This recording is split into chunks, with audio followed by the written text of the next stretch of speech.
మన ముఖ్యమంత్రి రేవంత్ రెడ్డి గారికి స్వాగతం పలుకుతున్నాం। रेवंत रेड्डी जी खास जे चेतन भाऊंच्या प्रचारासाठी आले, एकदा त्यांच्यासाठी जोरदार टाळ्या मला ऐकायला पाहिजे। आपण नेहरू दिव्या जोरात विजय सोहमच्या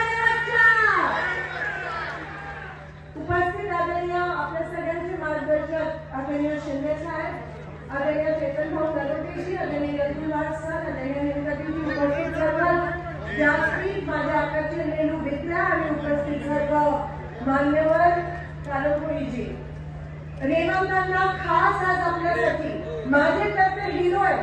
त्यांचा संघर्ष बघून मला खूप प्रोत्साहन मिळालं।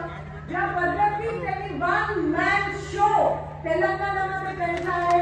तेलंगणाच्या इलेक्शनच्या वेळेस माझं भाग्य की मी तेलंगणाला गेलेली, रेवंतांना झुकणे आई तब और आणि त्यांचा या देशात आज जर कोण एकमेव नेता असेल ज्यांच्याबद्दल लोक वेडी आहेत ते रेवंतांना आहे। मोदीजी नाही, जे रेवंतांचा संघर्ष आहे की मातीतून ते वर आले, जेलमध्ये गेले, मोदीजी त्यांना जेलमध्ये टाकला, त्रास दिला, तरी ते त्या राज्याच्या लोकांमधून ते मुख्यमंत्री झाले।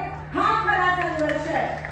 मोदीजी त्यांना नाही छोटं बोलून मुख्यमंत्री आणि प्राईम मिनिस्टर रेवंतांना बोलतीलच, पण मला एवढंच तुम्हाला सांगायचं की 15 वर्ष मी इकडे आमदार होते, 15 वर्ष तुम्ही मला सांभाळलं, 15 वर्ष मी ज्या मतदाराला एका लहान बाळासारखं सांभाळलं, 3 वेळा तुमची आमदार झाली आणि त्या 4थी वेळ तुम्ही मला खासदार बनवलं। प्रथमतः मी माझ्या सगळ्या बीडी कामगार आता चॅलेंजमध्ये मनापासून आभार मानते।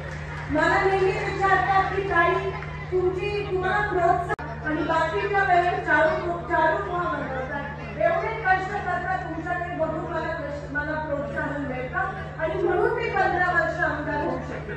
तुमचं आणि माझं नातं हे आईचं आणि मुलीचं आहे, भावाचं आणि बहिणीचं नातं आहे, बहिणीचं बहिणीचं नातं आहे।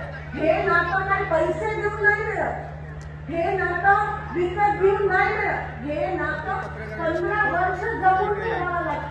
तुम्ही మన ముఖ్యమంత్రి రేవంత్ రెడ్డి గారికి స్వాగతం పలుకుతున్నాం।